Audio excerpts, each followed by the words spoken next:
morning world, good morning everyone. Good morning sa lahat ng mga OFW around the world. Today, i-review natin yung new Captiva 2023 model, Chevrolet Captiva.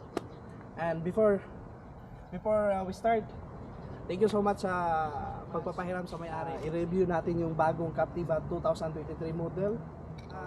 Shout out pala sa mga kasama ko sa trabaho, sila Boss Arnel, Danny, Edwin, Richard Gomez, Richard, at sa team sa department ko, sila Kenneth, Alvin, Mark, and Ining. Guys, thank you so much. But guys, don't forget to like and subscribe my all social media platform, YouTube, Facebook, and TikTok. Search my name, Jordan Vella Corta. Then marami kayong matutunan. Now, umpisahan na natin yung pagre-review natin. Now, dito tayo. Now, first, yung body ng sasakyan natin, yung Captiva, ang ganda. See? Silver ng kulay ito. Ang ganda. 7-seaters to, imagine 7-seaters. Tapos, yung capacity, if hindi ako nagkamali, I think 27 km per liter ang fuel consumption. Now, well, talking about the design is so very premium ang design, ang ganda. Super pang alam mo yung mga pang gobernador, pang babae. Hindi po. Pang pang service, pang family. Siyempre, andito tayo sa sa abroad. Now, dito sa body, dito yung natin, ang ganda. 7-seaters to, imagine 7-seaters. Ito yung door niya is power, smart entry. So ibig sabihin, kusa siyang mag-open kahit malayo ka, basta yung kumbaga naka-sync in, for example like that. Nasa yung mga specific, meron siyang specific meters na kusa siyang mag-open. So dito sa likuran tayo, sa likurang bahin, 7-seaters to dito. Ang kagandahan dito sa interior, may air vents pa tayo dito sa likod. May air vents. Ito, air vents.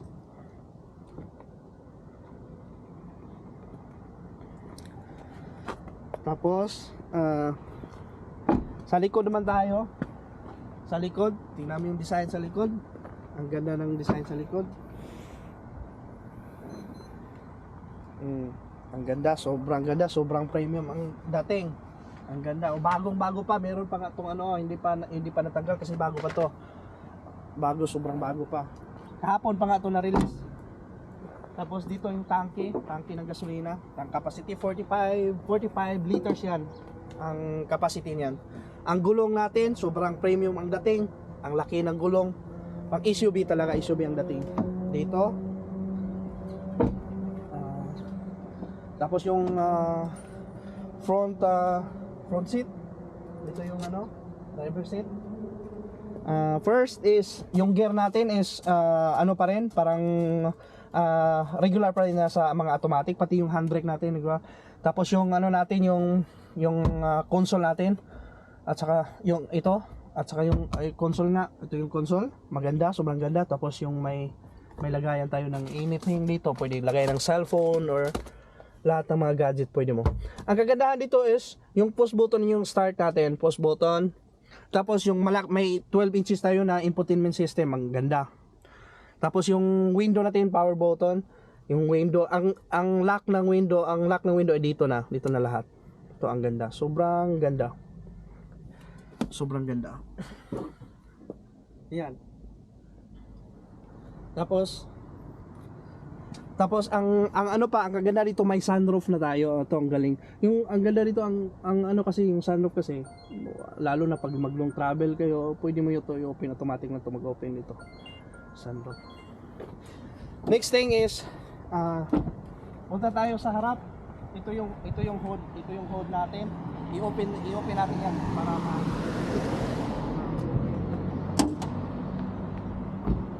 ito yung hood natin. Manual pa rin yung natin, hindi siya power na yung. Ang kagandahan dito, yung makina dito is may GM. So GMC, parang makina ng GMC turbo. So Chevrolet to ng ano, Chevrolet engine to.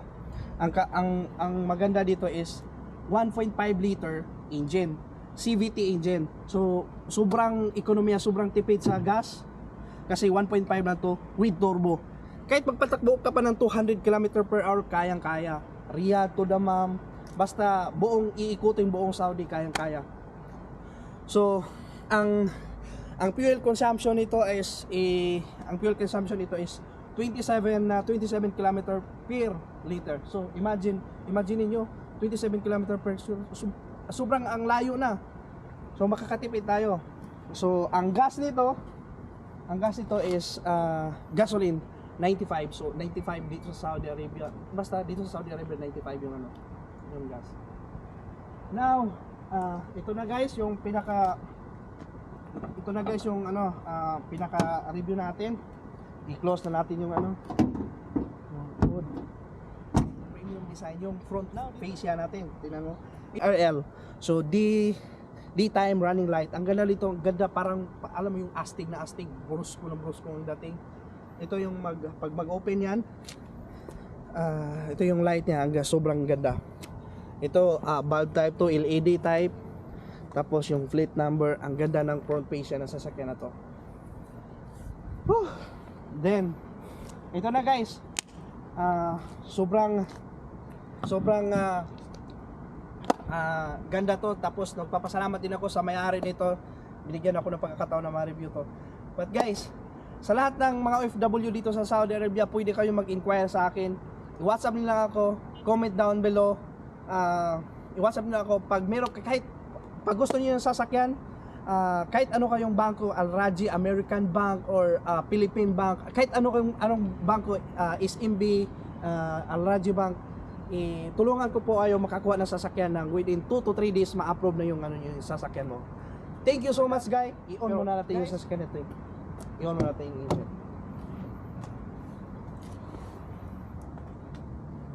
Yung engine dito guys is push button na. Ito yung engine.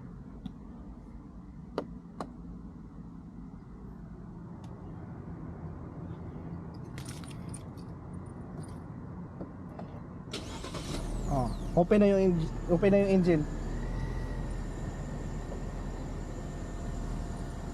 Ito yung yung sa signal ka left or right, yung air condition natin dito. So may naka dito, may silver na accent na silver. Dito din may accent na silver accent, tapos yung parang premium na leather to. Ito is simple, tapos hard plastic. Tapos speaker natin, siyempre American car to guys. Matibay to, sobrang tibay na tibay. Tapos yung infotainment system natin, ang ganda. Meron tayong ang kaganda dito guys is meron tayong economy. Yung eco na yan is economy drive. Tapos handbrake, may cup, dito, may cup console, may lagayan ng cup. Tapos yung armrest natin, ito pala yung armrest, tapos may lagayan ng anything, pwede lagayan ng kahit ano, cellphone or wallet.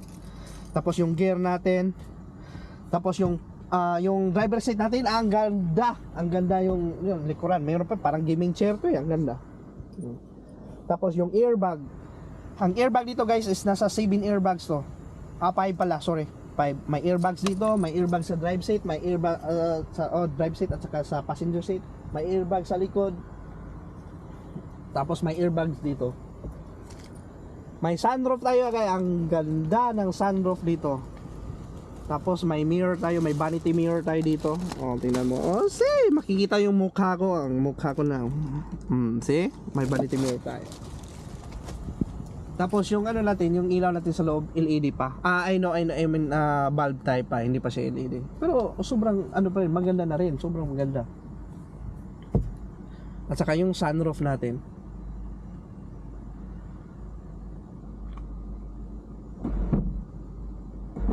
Ito yung sunroof natin na i-open natin. 1, 2, 3, go! Wow! Wow! Captiva! Captiboy! Captiva 2023 model, LS model. Ang ganda. See? Nakita nyo na yung sunroof. Oh. Woo! Pang premium talaga ang dating.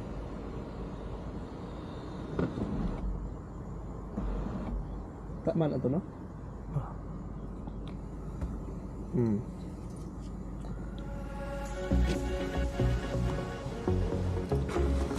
Ito guys, sobrang ganda. Iikutan ko ta. Ikot tayo ng ano.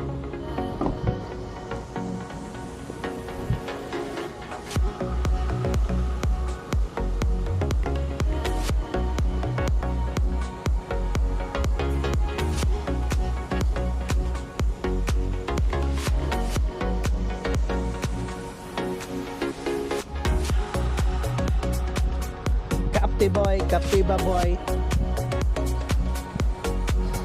Nice kay sag mags oh, nindot kay sag mags.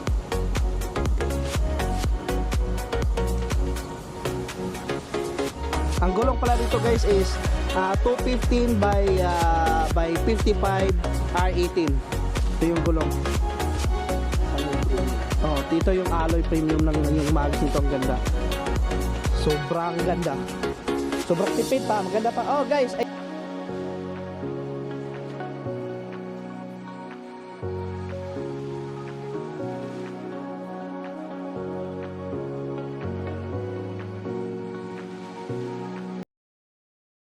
ito guys, dito rin yung magtatapos ng ano natin, video natin for today. Maraming pong salamat po sa lahat ng mga FW around the world. Lalo na dito sa Riyadh, dito sa Middle East, mag-ingat-ingat po tayo. Dapat mag-ingat po tayo. Dapat doble pala. Doble ang ingat natin. So maraming salamat po. But don't forget to like and subscribe my all social media platform, Twitter, TikTok, Instagram, Facebook, and YouTube. Then, guys, sa lahat ng mga OFW dito sa Saudi, ulitin ko po na mga OFW dito sa Saudi na gusto magkasasakyan, kahit anong bangko nyo, Al-Rajhi, InCV, kayong ano, tulungan po ko kayo na para makakuha ng bagong sasakyan or second, kahit anong sasakyan, Mercedes-Benz, BMW, Chevrolet or GMC, kahit anong sasakyan, Chinese car, AMG, or kahit anong sasakyan ang gusto nyo. I'm willing to help you guys. Okay, thank you so much guys. Have a nice day. I hope everybody's well.